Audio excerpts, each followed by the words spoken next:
Hey, what's going on, Coach D? We're All right, back. We're back so, at it. so we'll hopefully have a great guest on, and just shoot him a text that we're on.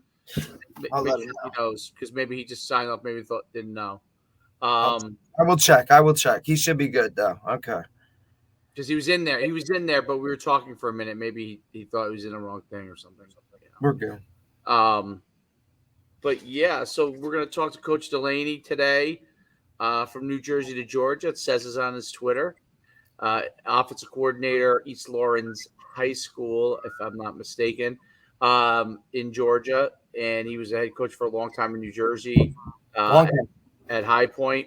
Um, Gone to warmer pastures, fertile pastures. Hopefully, we get to talk about some of the stuff, the differences, and uh, uh, coming from someone up in New Jersey, coming down there, and here, I think need to something. All right, we'll wait another second. He's still not completely on there. I see his name down there. I just don't. He said there's it's device not connected. Maybe He that's must have slowed down since he went down to Georgia. maybe the phone doesn't. Doesn't ring. It doesn't ring as fast. Maybe. 'Cause I keep trying to add him, but then he's not in there. All Okay. right. Um. So Listen, I've known him for a long time. okay. He's got a hell of a past in the coaching world. He's extremely respected. He's been nothing but a mentor to me. The way we kind of linked up was he coached for a year at Montclair State, and I just happened to be there. So that's kind of where we kind of linked up. Hey, Coach. What's going on? You guys, Oh, buddy. What's all up, right? buddy? Looking good. Looking good. Man, I will say this: one drawback of moving where we moved, there's no broadband yet or anything. There's we don't have Wi-Fi. You're a little, So, come on. That's what we were just talking about. all We're right? like, maybe he's got a broadband issue going on. You know. The issue is there is none. Oh. All right, so there you go. You're not a dial up the old AOL. Listen, hey, and I'm not saying you had the best broadband or Wi-Fi in High Point either, but it was better than what you got, buddy. That's 100% right. 100% true. Coach, thanks, man. I really I appreciate you jumping on with us. And, we're going to go through a couple things about, you going from Jersey to Georgia and stuff like that. But, just really appreciate you coming on. Yeah, man, definitely. Looking forward to it. I'm glad you asked me. Thanks. Appreciate it. Well, Coach D said he said you have some great nuggets for us today, so he was excited to talk to you.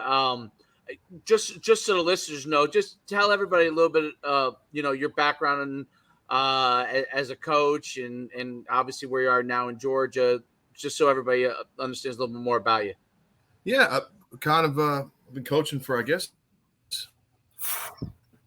probably about 25 years now, for a long time. I was a young guy for a while, right? Now, I'm one of the old guys, I guess now. But coached at I was an assistant at Whippany Park, at Clifton. Then I went to Bailey Ellard. I was assistant there for a couple of years. I was fortunate to be a head coach there, and the school closed. Coached at Montclair State. I went back to be an assistant at West Morris. And then I got the High Point job. I was there for 4 years. I got riffed. Went to Montville, Wallkill Valley, and then back to High Point for 7 years. And then in about 2 years ago yesterday, moved to Lawrence County, Georgia. And I'm an assistant there. Where is Lawrence County, Georgia? It's about an hour south of Macon. Dublin is the big city there, I guess. So it's right in central Georgia, right just about in the middle. Very cool. And so that was in the middle of COVID, I guess, right? Is that? It was a season after COVID.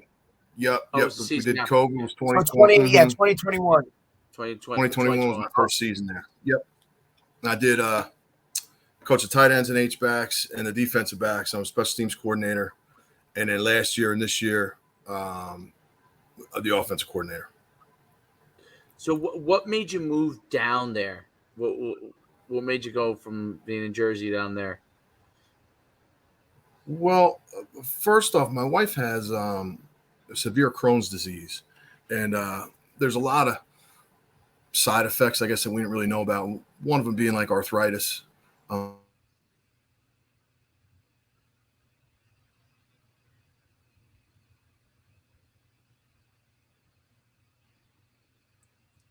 Do we lose him? Georgia. I think we may have lost him. He may be speaking on his end, but He may be coming. It's all going to come back and be like, I it's the world we're living in. well, yeah, I don't know. That's a crazy little it thing. might be true. The broadband thing may be an actual. I think it's. I mean, all right. I don't. Georgia still just gets out to their recruits, so I don't know. I guess, yeah. Maybe all the juice goes to those cities and those places, and that's it. And poor Athens and smack or wherever the smack in the middle of it, it's like, hey, what are we doing out here? There we are. You're back. You're All back. right, you're good. You were frozen for a few seconds. no, and it's honestly, man, I think it's like the weather, like it's really humid.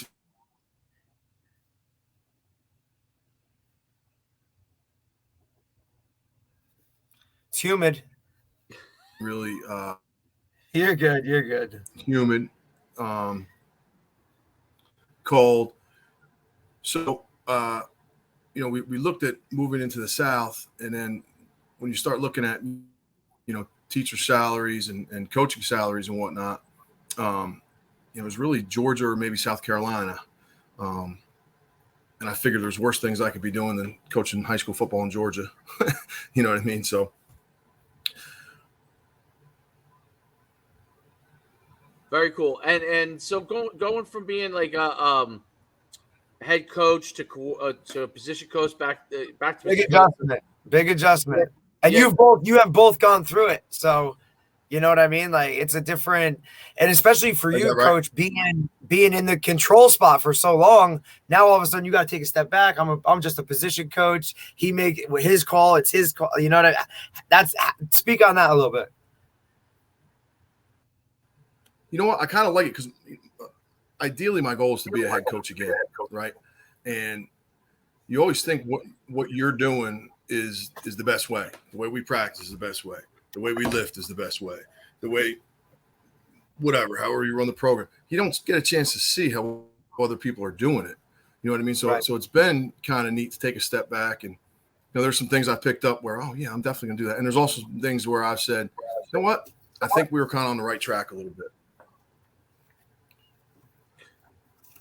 Do you view? So I've been through it a couple of times myself.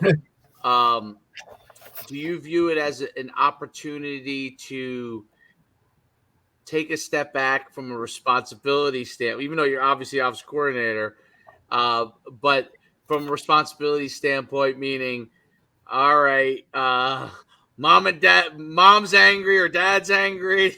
There's a head coach.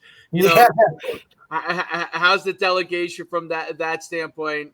I remember when I was a coordinator at Old Japan in between head coaching jobs, and we had a great team, and the players would come up to me with like XYZ issue. I said, that's a head coach issue. That guy over there. Yep. So That it's guy. after being a head coach for a long time, sometimes it's nice to take a break from that overall responsibility. You can focus on your world a little bit more. Yeah, no doubt. I mean, I've discussed some things with the head coach, but ultimately those things sometimes aren't my decision. Like there's some kids discipline-wise that we have let go. There are some kids that we've had come back that maybe I'll just give you an example that maybe I don't necessarily agree with that he's back on the team. Well, but you know what? If he's here, I'm going to coach him. Right. Or I go out to practice and so-and-so's not here. Not a big concern of mine. I'll coach who's here, and that's fine. And Yeah. Like you said, kind of be in your own little world and not have to worry about any of that stuff. It has been good. I mean, I smile and wave at the parents. I don't. Yeah, right. If you have a problem, you go on up the road there, but from that part, it's been pretty good. You know what I mean? And like I said, and that was a thing that happened. There was a kid, and our head coach said, what does everybody think? And everybody gave their opinion. My opinion was that I think we should cut bait with him, and it doesn't really matter. It's not that important, but right. He was back, he decided he wanted to give him another chance. That's his decision, right? Okay. That's what he wants to do. So I'll coach the heck out of him. And I'll tell you the other thing I thought was great from a head coaching standpoint. When a head coach has another former head coach that they can discuss things with, I think that's a unique relationship too, because what it's like to sit there and have to deal with all the things that they have to deal with outside of just the actual game stuff and what we call the fun stuff, the coaching stuff, the fun stuff, right? So you understand all of that and have dealt with it yourself. So I found that in those cases when I've been back as an assistant that you've been a very invaluable assistant to the head coach because you've been there. So they know that they can ask you things that they may not feel comfortable asking someone who's been assistant their whole life, never been a head coach, because they don't know what it's like to have to deal with X consequence or Y consequence. Speak a little bit on that. Yeah, or just to bounce something off of, hey, here's what I'm thinking about, or and there's things too. And our guy's he's pretty organized, he's pretty squared away, but sometimes like I'll say, hey, just think about this or whatever it is, and I think he appreciates that. He's a real good guy as far as that's concerned. But yeah, I mean, I think he's bounced some things off of me. I had the fortune when I was a head coach, I hired Brad Wilbur. Derek, I think you probably know him. I coached with him in one of our All-Star games. Coach Schuman, I don't know. He was a head coach at Parsippany for 15 years. And so there are so many things that I would bounce off of him. And I was able to take that experience here with me. Like, all right, I'm kind of in Brad's role right now. So I'm going to give him my opinion if he doesn't want it. And that was the thing with Brad too. Like, and he recently passed probably about 2 months ago now, but that was the thing with him too. He would never get mad. Like, Jim, I think we should do this. Yeah, well, we're not doing that. Okay, fine. And I learned kind of a lot going back into this role now. That really helped me going forward. Does that make sense? Yeah, well, yeah, absolutely. As a head coach, I think you take it as a former head coach. You'll probably be a head coach again one day. But as a former head coach, when a head coach doesn't take your suggestion, you don't take it as personally as a lot of times an assistant would do that. Yeah, an assistant would get in their feelings and why isn't he using my eye, this or that or that. A head coach is like, all right, you're good. Like, cool, let's move on next. Because they know ultimately the head coach has to make the decision. Right. That's 100% true. Hey, look, here's what I think. You don't want to do it? It's fine. It's okay. I get it. It's your name on it, right? Like it's your program. And that's funny. And I think too, sometimes, like I said, our head coach is a good guy. And sometimes, he'll disagree with something I said, and then he'll come back a couple hours later and say, hey, look, man, I just want to let you know, this is why I did it. Coach, it's fine. Well, you're not mad about it, are you? No, I don't care. I mean, exactly. I do care, but it doesn't. Yeah, no, I get it.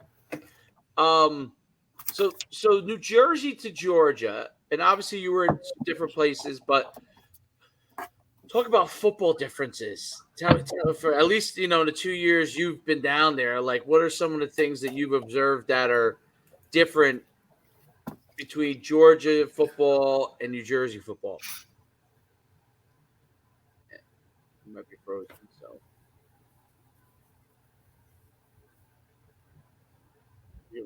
we have to send. We're gonna have to send Coach some. I feel so bad. Xfinity. He's like, dude, can I get a truck outside for you or something? Be like, here's. And I don't know whether I should log him out and maybe he should log back in. That might be the better way. Listen, this is the tech stuff. This is the stuff where we're like, I'll remove him and then he can sign back in, baby. Like maybe if he. I just feel bad. He's like, yo, it's so humid here. It's this. Let me it's in this middle of Georgia. Okay, let's kick him out real quick and see if we can get him back in. But that's my $90 million question we were getting to right there, which is Georgia football versus New Jersey football, especially because of the growth of number of Division I players. It's the fastest growing state from that standpoint. And a lot of people, we don't speak on it much, but we have in the past. Like, the University of Georgia is the number one football team in the country and has been for a little bit now. And remember, those people have no pro team to root for. Georgia football is gospel. They do. They have the Falcons. Who I do think will be better because they took that running back from Texas, but he can't do everything. Oh, he can do everything, but Bijan Robinson. Yeah, and they have Kyle Pitts from Florida, the tight end. Okay, we're back. Welcome back, Coach. I don't know if you heard, but New Jersey football versus Georgia football. Like, what are some of the differences? And it looks like you might have frozen again, but I'm not sure. Did you hear the question by any chance? I didn't know. Listen, real quick. Do you guys think I should try on my phone, or you think that wouldn't be much better? Yeah, it might. Your phone might be better if you have more 5G. Yeah, that might be. Yeah. I would go on your phone. Yeah. That's probably going to be better. I'm gonna exit out real quick. Yeah, perfect. You're good. Yeah, wild. All right, there we go. Let's take this. And we'll get that. Oh yeah. All right, there we go. That's definitely gonna be better. That's definitely gonna be better, Coach. You're good, man. We're good.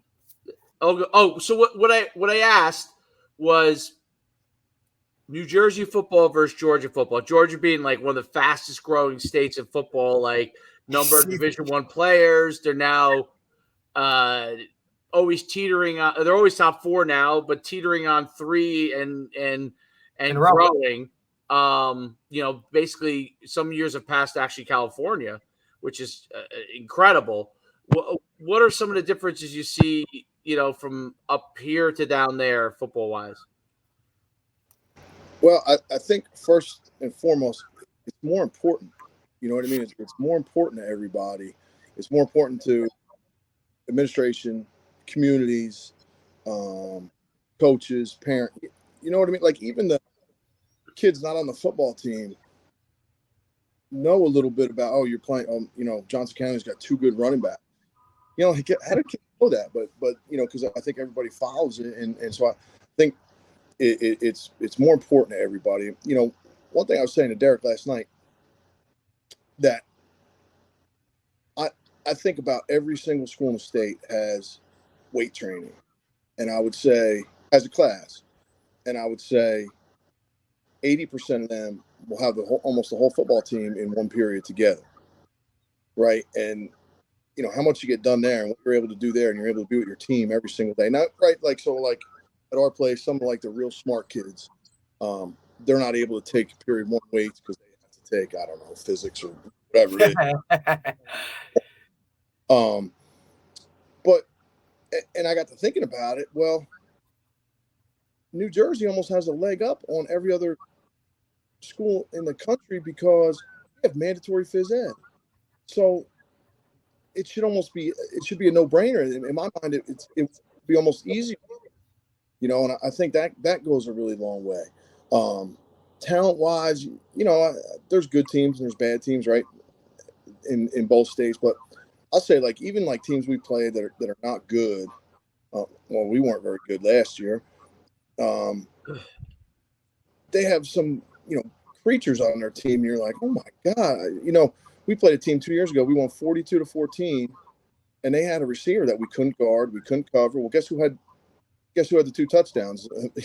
You know what I mean? They were just able to get the ball off. We caught it and did something crazy and scored twice. So, I think there's good and there's bad everywhere, but it just seems like even bad teams will have 1 or 2 kids that you look at in warm-ups and go, oh my gosh.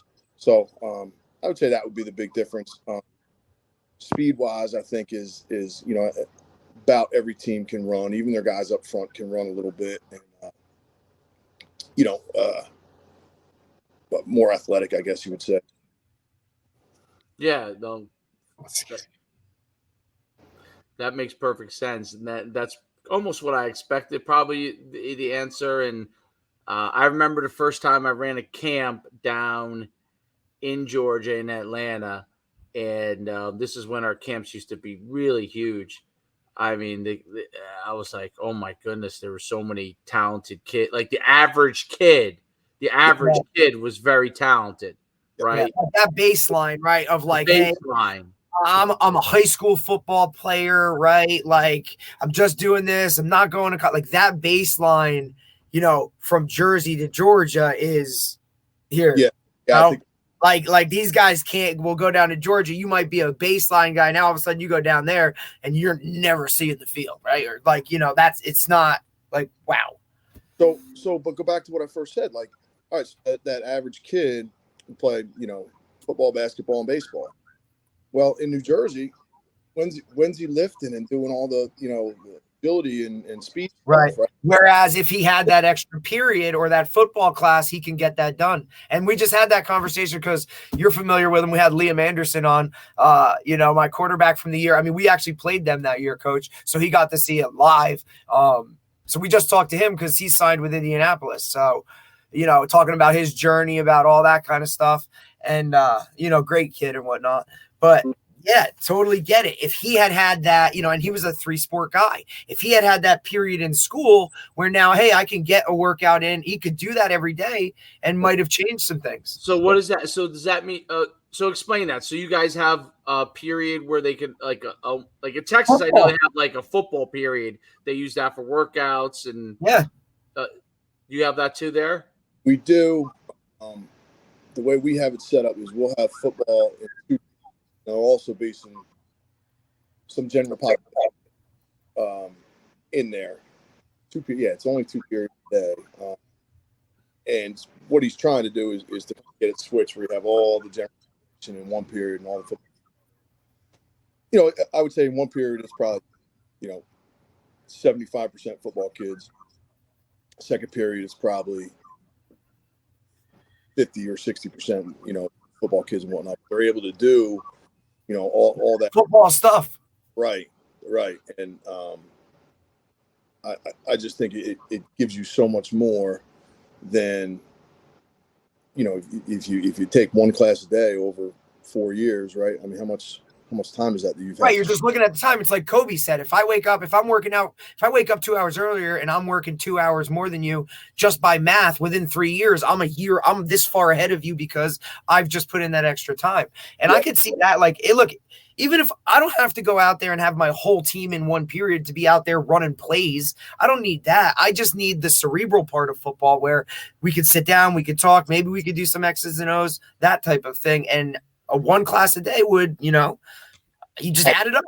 I think some people do that. We don't, as like you said, go out on the field and do that stuff. We don't do that, but we do have some of those general population kids. But we'll lift or we'll, do agility and stuff for like an hour and 10 minutes, I don't know, an hour say, and then we have a half hour to, like you said, maybe during the season, a little bit of film study, during the spring, a little bit of, you can just make it work. It's amazing. No doubt. It's big, and it's important. I can't tell you, like you were saying, the difference is,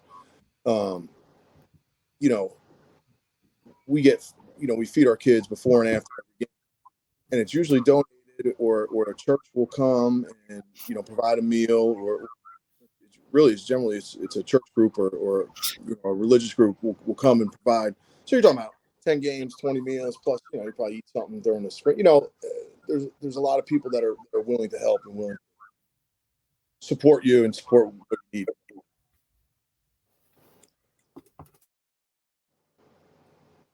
I think that makes a big difference. Is there a big so where you are, is the town come out to games? Is that kind of like a scenario? Is a smaller town area or? Yeah, I would say yes.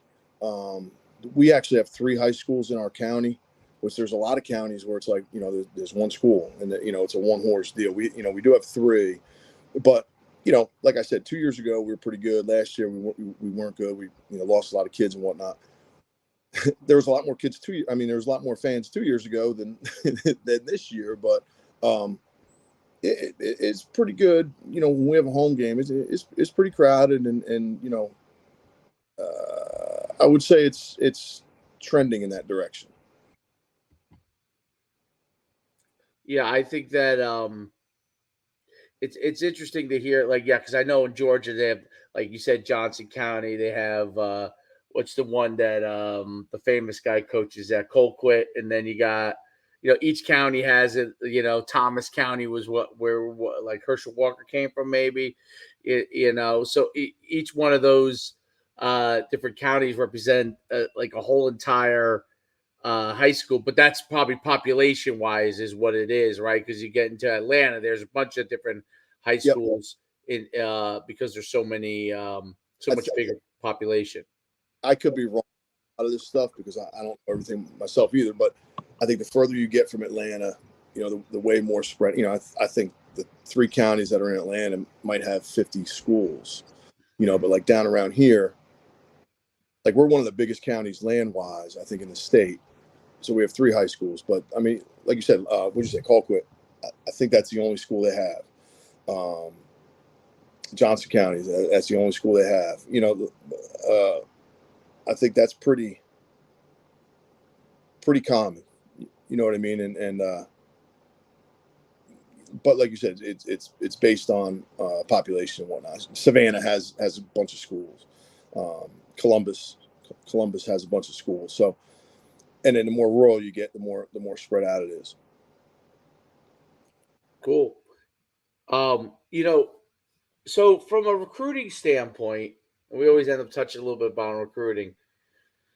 How does that work down there? Like, what is the biggest thing that like a lot of the kids do, and what the coaches do? With do schools stop? Obviously, in Atlanta, they're going to stop in certain areas, but as you get farther away, do guys come in there? How do you guys help the kids from that standpoint? How does that work down where you are? It's crazy. Like, it's wild when you say, and we don't have, well, we might now. We have a couple of young kids I think could be pretty good. Maybe a senior this year as well. But like Clemson, Georgia Southern, Mercer, Kennesaw, South Carolina. The coaches that come through here, and it, like you said, I don't know if they're on their way somewhere, but it was crazy the big time schools that have come through here. I think, man, like that.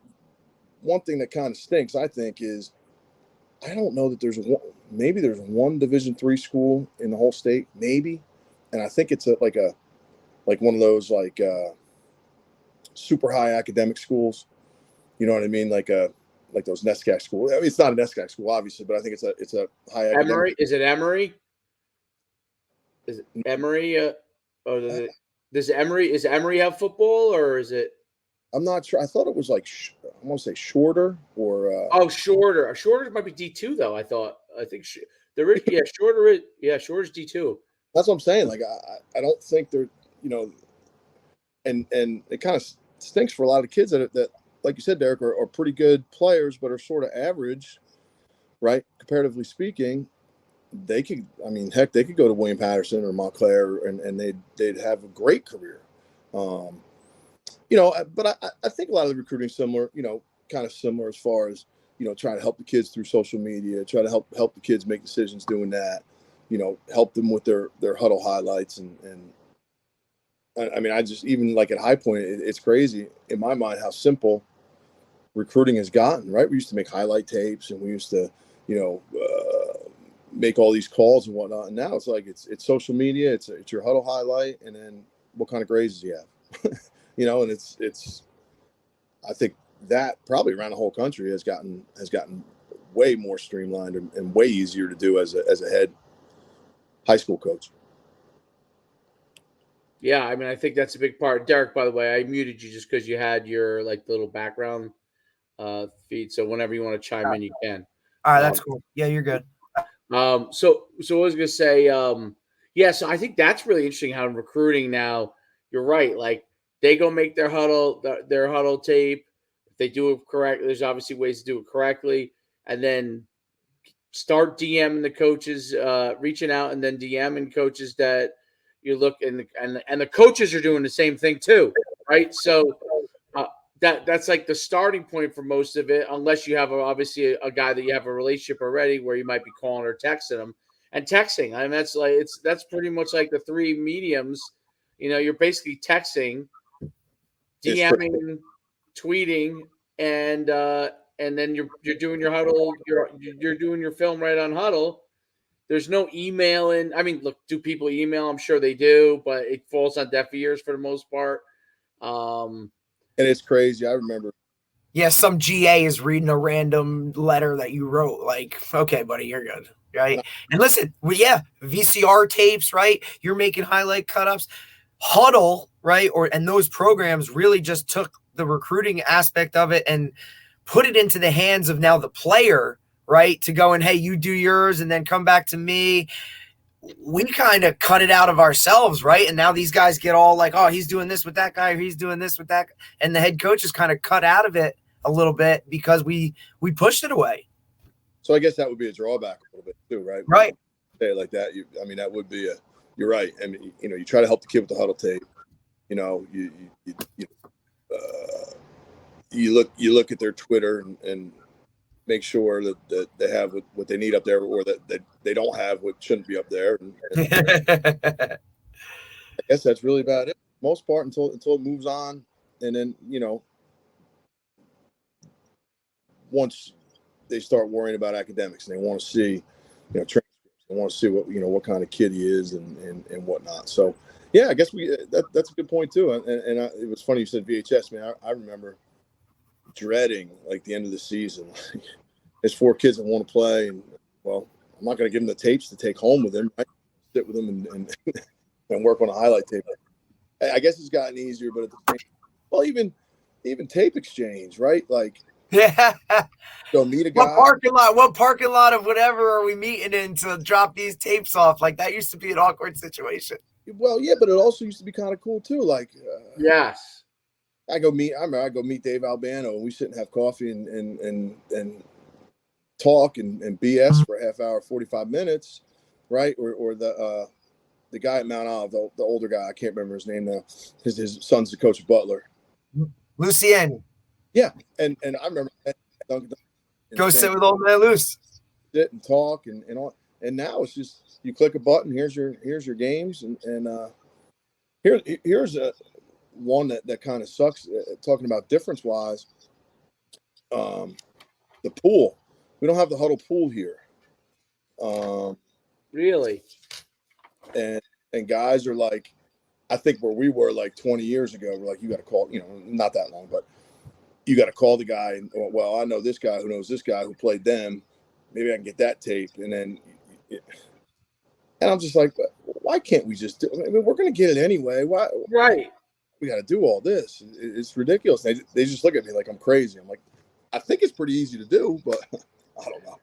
Yeah, no, I agree. The pool thing is the greatest thing ever. Like, what are you hiding? I used to love watching. I would pull down like Bergen Catholic's film. Like, what are they running here in this? And like, oh, okay, yeah, we could do this. Or like, that used to be like, that would be my off season, right? Like, somebody you like what they're doing on offense, or they pull it down, right? And then you say, and at the end of the season, you a lot of research that you do, a lot of learning you could do, and that's not necessarily the case here. And I think the other thing, the point you brought up is right too, about even though it was a pain in the butt to exchange film, the camaraderie among coaches was definitely better, because especially for younger coaches, like, I'm older. If you've been coached for 25 years, you're probably somewhere around my age.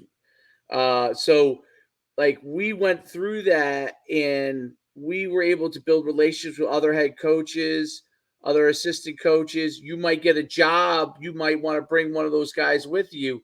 for the younger guys that are involved now, because that isn't as big a deal unless you know somebody. You're not actively meeting newer coaches, so you could be a young guy without really building the network like we used to be able to do. Like even when I was an assistant, I remember they used to say, "Hey, coach, so and so, you got to go." You know, I was in Bergen County. My first assistant job was at Saddlebrook, where I had played in high school, and they'd be like, "Hey, you got Benji Wimberly's over at Dunkin' Donuts. He's like, go over there, give him the film. You know, we'll take care of the rest of this part of practice."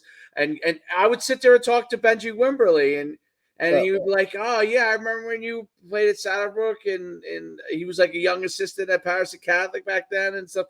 And so like you talk for 30 minutes and now you have a relationship. But that was how I met Benji Wimberly. Like I met Benji Wimberly doing the exchanges as an assistant.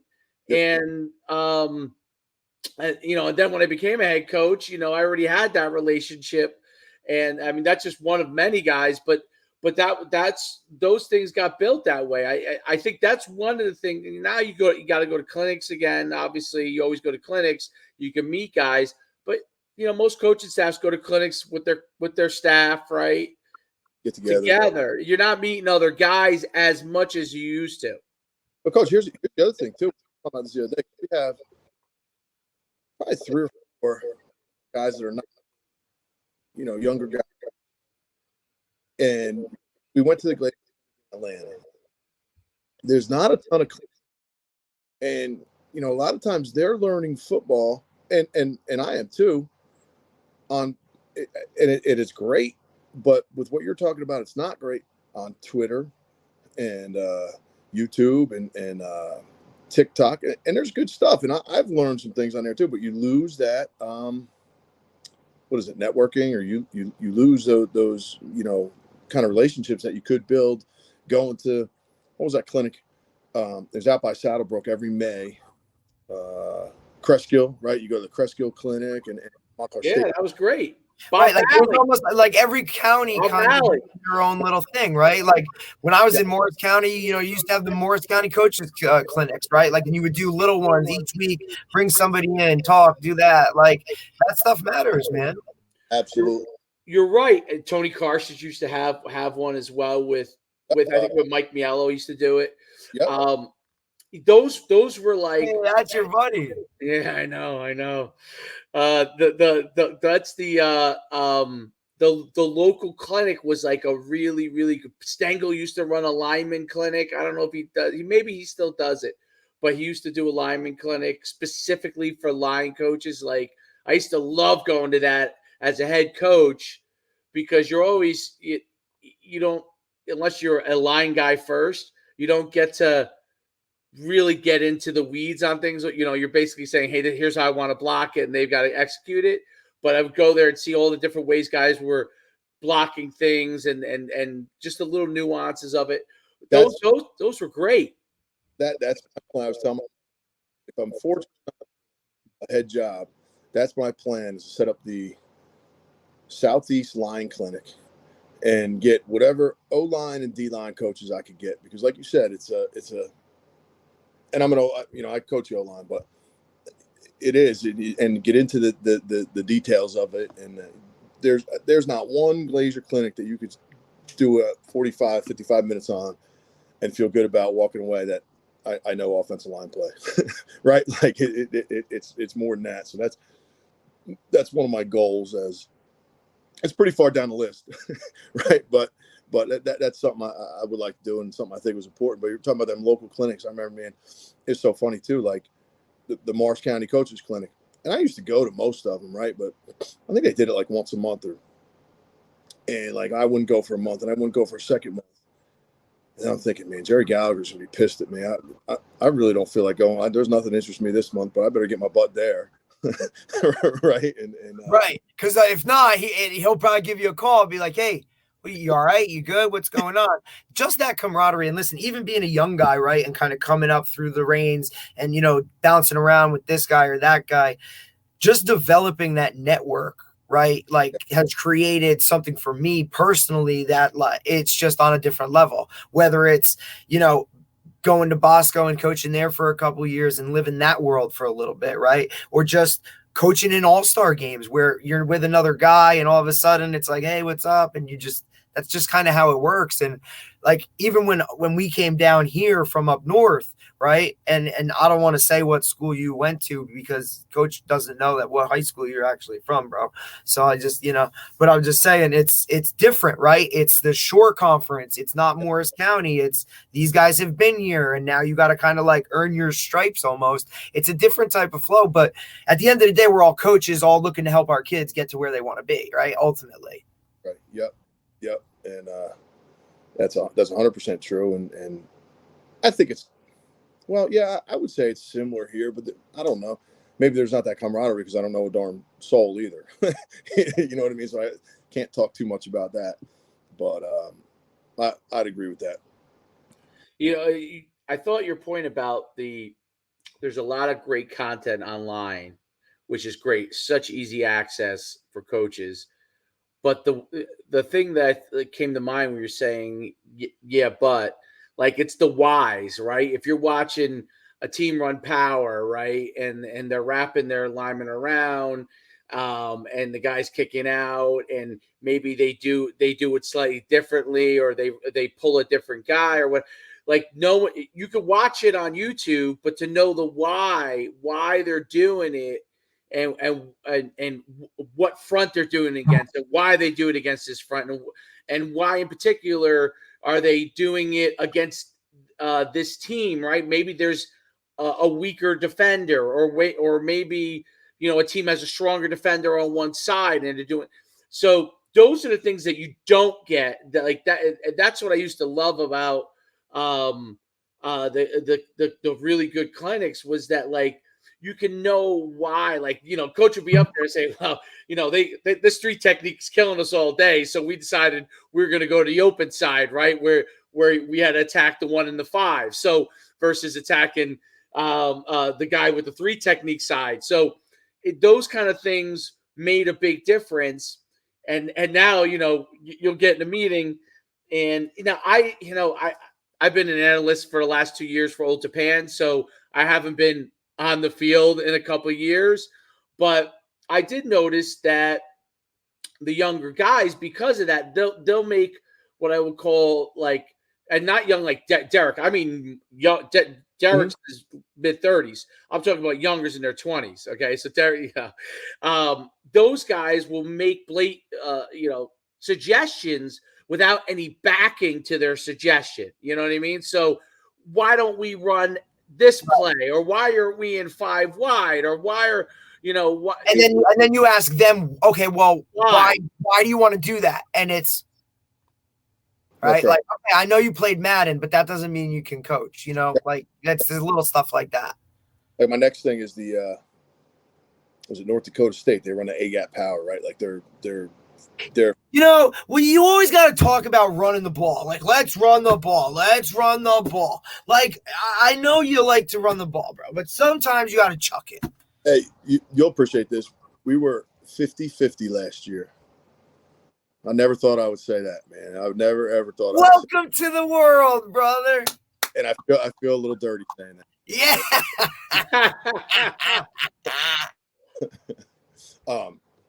But that's like you're trying to learn their A-gap power. Well, they're not just running power and now is aiming points the A-gap. Like, I really like it a lot, but I don't know enough about it. Like, if you asked me what they were doing, I couldn't answer. So we're not running it, right? But that's something that you need to research. You need to look at, and you need to find somebody. Not going to North Dakota, so you need to find somebody that does that. When I was coaching at Bailey Ellard, we wanted to be a 3-4 defense, right? And we kind of put Kareem Huggins. Yeah. But then we found out Montclair was running it, so we went up there and wore them out for days on it. You got to find someone that's doing what you're doing and try to learn from it, like like you're saying, or they got power, or Lincoln Riley at where's he now at USC with the counter tray. Well, they're so coached up on that. They're so you got to go. Maybe you don't have to go to California, but you got to meet with somebody that's kind of majoring in that, in my opinion, to try to learn what to do and what not to do. I probably for the first 10 years I coached was a master's class in what not to do, right? When you learn more as you go on. And so, but you're right. You got to get into the weeds of it. You got to research it. You can't just come up with this idea, and you need to be able to back it up. Yeah, and experimenting is a big deal. Like I loved Lincoln Riley's his GT power and then his read off of it, right? His backside read off of it. It was just unbelievable. They used to run at Oklahoma all the time. But it's not till you start experimenting. And Derek was coaching me, but like, so he knows I'll experiment, right? And I'll experiment. I'll put something in there, and if I don't see Package of the week. if I don't see there's progress on it, you just throw it right out and don't even worry about it. Like it's gone. Yep. Maybe we revisit it next year, but this year that's we and you experiment, and that's how you start to learn those things and getting coaches experienced on that. Hey, it's just like, listen, it's no different than a scientist, right? You got to research it, you got to test it, right? And then you got to see if your hypothesis is true. If it is true, then maybe you can go and implement it. If it's false, it's not work for whatever reason, people can't execute it. It's not, your guard can't do the job, those kind of things. Then you got to throw, and you got to be willing to do that kind of a thing. Our head coach, he let me run whatever terminology I wanted, whatever system, whatever, right? And that's what we do. And like when he'll ask something like, "Hey, why don't we put in, or why don't we do this today?" Whatever, Well, no, I don't want. And he always said, "Why?" Well, because I think we're gonna do this, X, Y, Z, whatever it is. And he's good with it, right? Like, okay, you got a reason for why you don't want to do it. That's fine, and so that works pretty well. But like you're saying, I'm able to experiment and try some things too. And why are you doing this? Well, because I think, this, and this. All right, yeah, have at it, and that's actually helped me grow a lot too, where, I'm not running somebody's system. It's kind of a new system for me as well. And like you're saying, we tried so hard to make that dagger route work where two runs vertical and then one comes in and runs a deep dig and there's somebody in the flat, right? And we ran it, and there was somebody open every single time we ran it in practice. But we either couldn't get it to him, right? The deep dig, we couldn't throw it that far where it needed to be, or we couldn't protect it for that long. So you can look at it for so long, and then you guys say, well, you know what? Like you said, if you guys, it's awesome, and I'm telling you, there was somebody wide open on every time we did it. But if you can't do it, it don't make no sense, right? So we're not running that this year. And that's kind of the neat thing of being able to experiment. And it sucks when it doesn't work, but you're able to try it. No, but the no sweat approach to it too is a big thing. Like I always think assistants sometimes get frustrated in the sense that because you put it in, you start to work on it, and then you're in the middle of practice and you're like, all right, yeah, that's it for this, and then you don't revisit it maybe the rest of the year. And they're like, well, why did it work? And then each week maybe you have a new wrinkle, and sometimes it works and it gets incorporated in. Sometimes it doesn't, and sometimes assistants get frustrated. But it's all part of the long, like you think about it as, yes, you only have certain groups of kids. You have seniors, and they obviously want to win right now. But as a program, the culture is built over time, right? So those experiments help to build what your team can do well, whether it's spread, whether it's wing T, whether it's some version of option, whether it's anything and everything in between. You're working to figure out what you guys can do well and what you can execute and putting them in the best situation possible. And it's obviously how you it's how you see it, right? So you with the head coach, like someone else might see it differently, but this is how you see it, and this is how you see it to be the best way to make it happen. And maybe where you see it in the end, you see what the end maybe you think could look like, right? So how you gonna take those steps? I don't know if it's what you're talking about, but I think it kind of relates a little bit.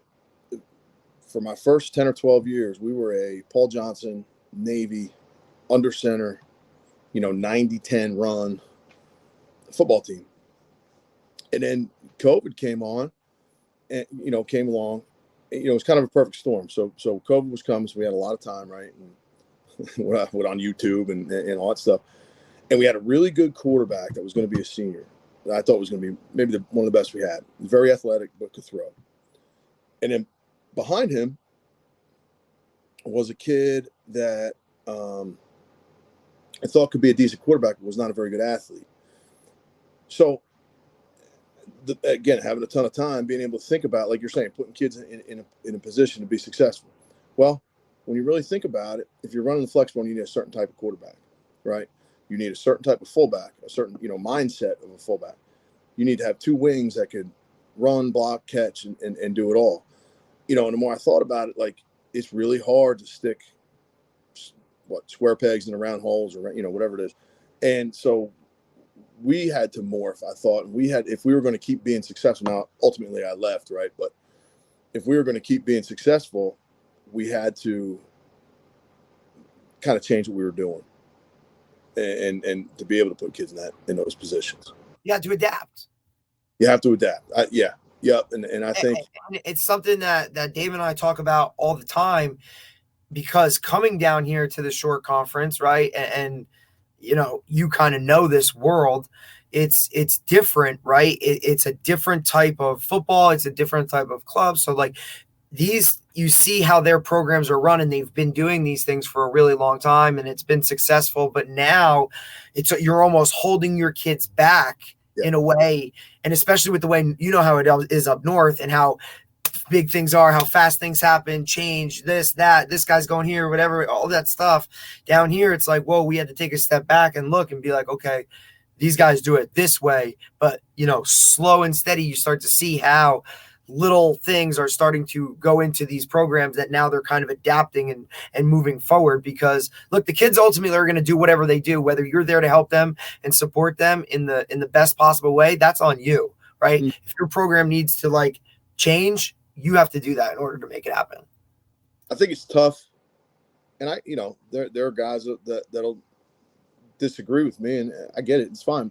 I think it's tough to say to be a system guy anymore, right? Like to be a wing T guy, or a flex bone guy, or an air raid guy, because we can't go out and get for the most part, you can't go get what you need to play those different positions.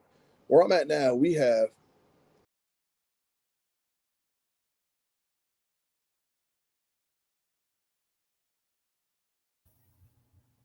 Did we lose him?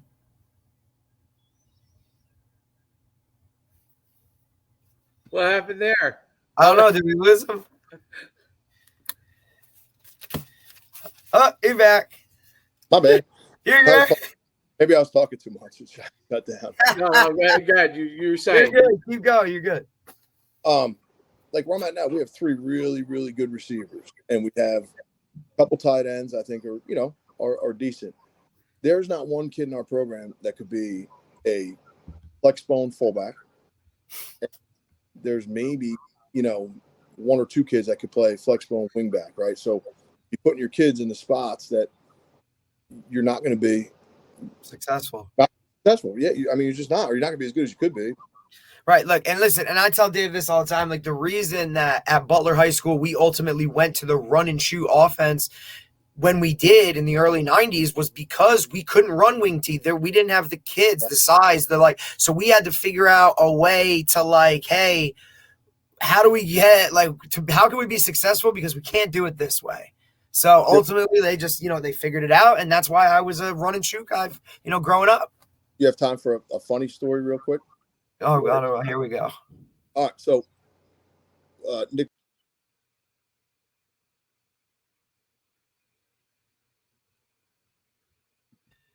Oh man. Do you think it's his phone or what is it? I just think it's like in and out. I just don't know. It has nothing to do on our end, I don't think. No, I don't think. Yeah, it must be his service. Yeah. Funny story. Like, come on, man, let's go. Oh, for a quick story, you could just say no. You don't have to throw me out of it. But Come on, yeah, okay. Yeah. Let's hear it. Let's go. so this is actually what started me thinking about. All right, maybe we're sticking kids. Nick was playing for Baltimore, and we went to that one year they were really good. So Week 17 game. That's right. You have to explain that. Nick, what's his name? Nick Boyle played for. Yeah, so he was a High Point guy, right? Yeah, played for me at High Point. Okay. So there was a Week 17 game. They were already in playoffs. They were already home field advantage. They had a bye week next week. So we went to the game, and he said, "You want to come by the facility tomorrow? I'll show you around." All that stuff. Yeah, sure, awesome. So we go by, and we go to Harbaugh's office, and Harbaugh's like, he's great, really, really nice guy. And he said, "How was Nick in high school?" And I said, "Oh, coach, he was tough. He was, physical. He's, whatever." And I thought I was going to be funny. I said, "Yeah," but he only caught 7 balls his senior year. And Harbaugh looked at me and he goes, "Well, that's coaching." And I said, "Well, I guess." It's amazing how Nick Boyle is really stuck. He did, yeah, yep. And I don't know, he's a free agent now, but yeah, he's free agent now, but he's stuck for a while. Yeah, he had that really, really nasty knee injury. Right. Well, a little bit, but he was back. I mean, he came back. 2 seasons, I think. After that. Yeah, interesting. I didn't realize he played at High Point. Yeah, and you're from down the shore, were you Rumson or? Yeah. Mm-hmm. Oh, yep. Cool. Purple school, bro. The what now? The purple school, bro. Rumson was probably a much smaller town back then, right? Like Group 2, maybe. Yeah, we've spoke on this a little bit. You can touch on that, Jim. You can talk about Rumson and that, how it's like, different and whatnot. You can definitely talk on that. Crazy, man. I think 2 years we were Group 1, and I think 2 years we were Group 2. And it wasn't freshman, sophomore 1. It was like 1, 2, 2, 1 or something like that. You know what I mean? Like it was just a small, never been. What are they, 3 now or big they 2? Might be 4, 3 or 4. I think they're 4. I don't know. My mom still lives in Fairhaven. I don't know how they have people that can afford. Like I don't know how it got so big. Like how do you afford to move in there? I don't know what those. Yeah. Oh, I know. Because it's not like they built. It's not like they just built all kinds of condominium complexes or something. They didn't do that there. But I guess when I was growing up, there was a lot of like old timers in Rumson, right? Like sort of around kind of about a high school and old timers is the best way I could put it. And I think what's happening is, they're selling, right? And then young people are moving in. And really what they're doing is young people are moving in, knocking down those little houses that like maybe I could afford, probably not. Right. And now they're just building these monstrosities that are like, why do you need that? Yeah. But they have, each of them have 2 or 3 young kids, I guess, or, whatever it is. That must be what it is. Now, so did you go to Dell must be about, Del Dalpra? He was my freshman coach. Okay. So he's your freshman coach. All right. So yeah, right. Because Dell's probably 5 or 6 years older than me, I guess. Dell's the man, bro. Yeah, he was great. That's listen, great. And obviously, because, Dave, when we came down here, it's like, I love Dell. So I called coach and was like, look, I know you're this year. Like, do you know this? He's like, he was my freshman coach, man. I'm like, dude, he is the best. Yeah, we love Dell. We love Dell. He's a good man. He's retired, right? I think. Yes, but he's now the AD at St. Rose. Oh, okay. Makes sense. Yeah, so he's the AD there. Yes, he double dipping, bro. He's taking that pension money, and then he's good to, now he's still working. He's smart. Yeah. Because look, you want to talk about a guy on the go? He was always doing this, I'm doing that, I'm doing this, I'm doing that. Like, but great. Controlled chaos. You know what I mean? He knew where his stuff was. Don't mess. If he never left, I'd still be at Red Bank. Yeah, I would bet that. But one thing they have in Georgia, and I won't have enough years, I don't think, to be able to do it. But when you retire, you could collect 49% of your salary. No, sorry, you collect your pension, and you can go work somewhere else. 49, right? So you collect 49% of your salary plus your pension, which is a lot of guys have done that, and it can still be in a public school. And so a lot of guys have done that. Wow, that's pretty cool. They make a pretty good money. But like I said, years. Wow. Yeah, that's crazy. Yep. Damn. That's actually a cool deal. That actually shows you the lack of teachers, right? And like how they're willing to just recycle a teacher, pay them whatever to come into my building. Really up on it, but from what I heard, they're going to increase that 49% to some higher percent. To exactly what you said, to get people to come back and teach. It's everywhere, man. No. Oh yeah, it's a horrific profession. You know what I mean? And it don't matter what state you're talking about. But we did talk about that a little bit, the academic side of Jersey to Georgia, right? And kind of matching up. Like listen, you have a son, right? He's what grade is he now? He'll be in sixth. Right. So you moved him like right in the middle of it. I mean, that had to be a decision. I mean, could you speak on that a little bit? Well, it actually was kind of perfect. Let me think for a minute. The end of whatever, and COVID, right? And then the next year, my wife with the Crohn's, we were worried. So she homeschooled him for that year. I guess it was fourth grade. So he really hadn't been to school in like 2 years. So it wasn't that big of a deal. You know what I mean? And he loves it here. I told you I'd like to get a head coaching job. He seems to think that East Lawrence is the center of the world. So we'll see how that works out. That's right. That's how kids are. Wherever they are, they yep. That's what they want to be. Everything to happen. Mm-hmm. It's been great having you on. Really enjoyed the conversation. We look forward to having you maybe in the fall come on. Hopefully the season's going well and you guys get. I mean, you're probably back in school in a month, right? So yeah, 29. Our totally quick turnaround, right? Like totally different than like, hey, we're waiting till September, Labor Day. Like, no, August, like we're back to school. May, we're done with school. Get one scrimmage and it's August start the season. It's crazy. That is wild. Well, Coach, we'll let you go, and it was great having you on. And like I said, I look forward to touching base with you in the fall. Yeah, man, thank you. All right, Coach. Thanks, All Coach. Right. Appreciate you, buddy. I'll talk to you soon. Thanks, man. That was great. He's good, man. Good dude. Been through a lot. Like, obviously, you think about it. He was at High Point, got riffed, right? And then went to 2 other schools and then went back, right?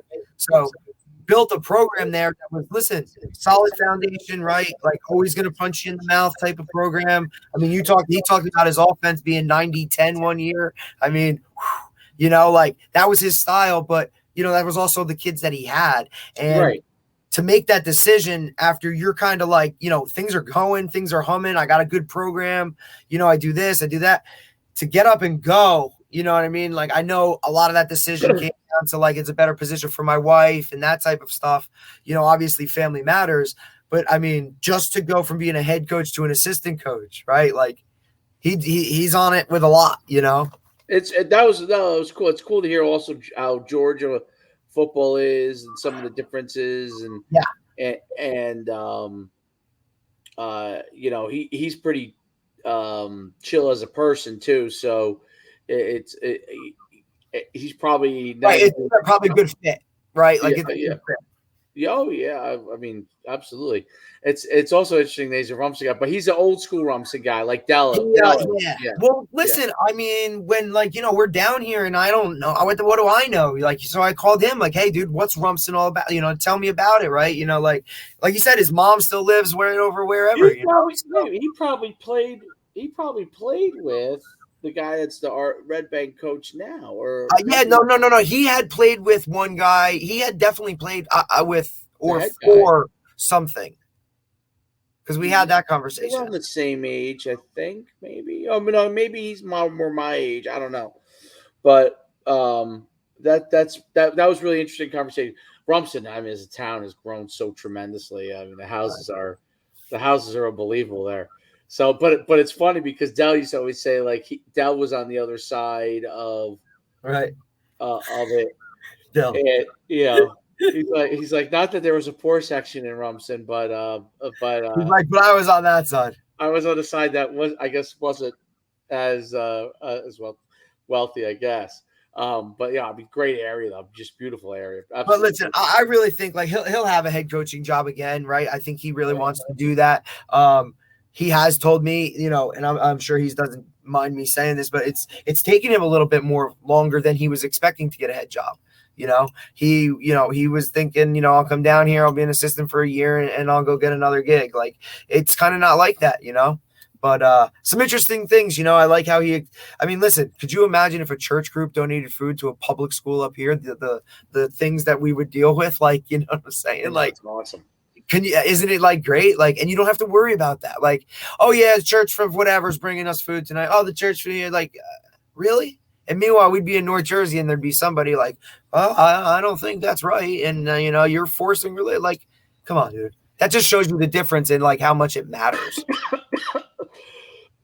That's a great point. Football is just so important. I mean, the South, listen, that's what he started with, right? Like, that was his number one difference was people care down here way more than they do up there. I think the right, definitely, and I think the other thing that that we didn't touch base on is the number of colleges that come through there. I just think it's probably mind blowing in the sense that there's so many Division I programs that they're all coming through. Whereas up here in New Jersey, there's Rutgers in the state of New Jersey. That's it. Right. Yeah. So everything else is lower than Division I. Whereas down there, there's almost no. And I looked it up, right? I looked it up. There is only 2 Division III schools down there. One is LeGrand College, and then the other is Berry College. Those are the only 2 NCAA Division III teams in Georgia. That's amazing. I think the big difference too is Division III. I feel is a Northeast thing.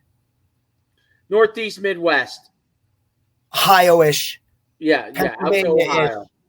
Then when you go down there, it's all Division I or FCS, right? And then you have like a lot of like you might have like an NAIA, right? You may have like a 2, right? Like a D2, something of that nature. But Division III, I mean, it's high school football or Division I, and that's it. Yeah, and I feel like maybe down there, because it's so important in high school as a whole in the South, that, have you read Friday Night Lights? Of course. The book. So the real one. Yeah, the book. So I always, to this day, I always found this part interesting. I think it was the quarterback. No, I'm sorry. The best, after Boobie Miles went down, the tight end, Chavez, was an excellent player. The safety. Right, and he was a tight end and safety, I think, right? Yeah. Excellent player. I think he was smart, really smart, went to Ivy really League smart. Going to an Ivy League or something. Right. When he went there, Chavez eventually stopped playing, and part of it was it wasn't as exciting as high school was. Right. So even though that was an FCS school, it meant nothing to those people, and the atmosphere wasn't anything like it. And when he was there, it was like, hey, this is like what we do, and the entire town is around. And now you go somewhere else, and it's non-existent. Like, that does not happen. Right. If you're from the South and you don't go Division I, where there's even more people at your games, right, than high school. But for you to go from, probably top place in Georgia where you get 5,000 at a game each night, and then Florida. Well, Florida's different. Florida, they may not even have that many fans, but it's just different. But, a lot of the. I feel like Texas is the big one where people like, this is what it's all about. Like, I always use, like, hey, like grandma's coming to the game and then so-and-so coming to the game, or, hey, we're closing the store early because there's a game tonight, right? Like that type of atmosphere. And look, if you're in it, you don't know any better. You know what I mean? Like you really just don't. So, and then you now move on to something else and all of a sudden you're like, really? This is like, why aren't these stands full? Well, yeah, that's a rather eye-opening experience. It is an eye-opening experience, and I think there's so much in high school football in the South that if you're not at the highest level, there may be guys that are just like, hey, I'll just be a regular student, and that's it, that's it for me, type of deal. If they're not going to play at the highest level, they can't mentally wrap their head around. Well, and the other thing is, like, what do I do if I don't have a Division I scholarship? Like, where else do I go? Right? Like, are you one of those kids that's are you gonna go from Texas to William Patterson University? No, right? You're not. No, are you gonna go to Fairleigh Dickinson University from Texas for what? It's so interesting. It's interesting. Now, maybe I say yes. I go to Kobe because I'm going to use that academically. But I don't know if everybody thinks like that. I think the high academic schools probably have kids from a lot of different areas in Division III, like a Colby or I don't know, Hamilton or whatever. Right, like what is it? In Jefferson. What was you saying, Jeff, or what? I was saying another school I was thinking of. Like, I'm just saying those high academic 2-3s in that Northeast, St. Anselm, like stuff like that. Like, I'm sure guys, I think it's so in their head that, like, hey, if I don't go Division I, then it's a bust. It's a in the bigger states where that's really your only option. Florida's the same way. It's not like there's any Division IIIs in Florida. Maybe one or two. No, you're right. You're right. Well, let's wrap this one up. Great podcast. Sounds good. Always. Other than unfortunately the technical difficulties. Oh, hey, now we know this is Georgia life, bro. Georgia living. That's funny. All right, well, we'll sign off here. Sounds good. You all have a great day.